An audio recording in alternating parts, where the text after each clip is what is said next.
সিঙ্গাপুরের সাথে আমরা জিততে চাই। অবশ্যই প্লেয়াররা এক্সাইটেড যে তারা কালকে পর্যন্ত জানে যে ন্যাশনাল স্টেডিয়ামে আজকে প্র্যাকটিস হবে, সো অনেকদিন পর তারা মাঠে যাবে। আমরা রেডিও ছিলাম, বাট এখন তো মৌসুম আসলে ডিফারেন্ট, বর্ষার মৌসুম, তো সব কিছুর জন্য আমরা রেডি আছি আর কি।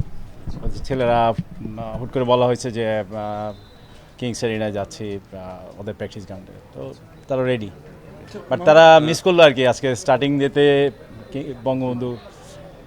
আচ্ছা, মানে এমনিতে ওই যে আজকে ভিডিও সেশন এবং বোধহয় মিটিংও হয়েছে আপনাদের মধ্যে। আসলে প্রথম দিনে আসলে আপনাদের দিক থেকে প্লেয়ারদের কাছে আসলে বার্তাটা কী ছিল?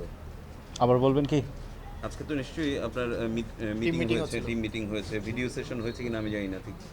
তো মানে কি বার্তা ছিল প্রথম দিনে, প্রথম মিটিং? ওভারঅল হাভিয়ার যেটা করে প্রথম দিনেই টিমকে তার এই অ্যাসাইনমেন্টে কী করতে হবে, টিমের কার কী দায়িত্ব এবং আগে কি করেছি, কোনটা করা যেতে পারতো, একটা মোটিভেশনাল মানে স্পিচ রাখে যেটা টিমকে উজ্জীবিত করে নিজেদেরকে সামনের যে অ্যাসাইনমেন্টটা আছে সিঙ্গাপুরের সাথে সেই সিঙ্গাপুরে ভালো করার জন্যে। সো আসলে আমরা আজকে ভিডিও সেশনে আমরা আগের সিরিজে কি করেছি, কি করতে পারতাম, এবং সামনে আমাদের জন্য সামনে কি চার্টটা আছে, যে চার্টটা দেখানো হয়েছে যে আমরা টপে আছি, আমাদেরকে এই সামনের ম্যাচটাতে কোয়ালিফায়ারের সামনের ম্যাচটা সিঙ্গাপুরের সাথে আমরা জিততে চাই।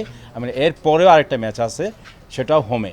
সো অনেক বছর পর আমরা হোমে খেলতে যাচ্ছি, সব মিলিয়ে একটা যে এনভায়রনমেন্ট আমাদের দরকার এবং যে এনভায়রনমেন্ট তৈরি হয়েছে ফুটবলকে নিয়ে, মূলত সেটার ব্যাখ্যায় প্লেয়ারদেরকে হাভিয়ার দিয়েছে।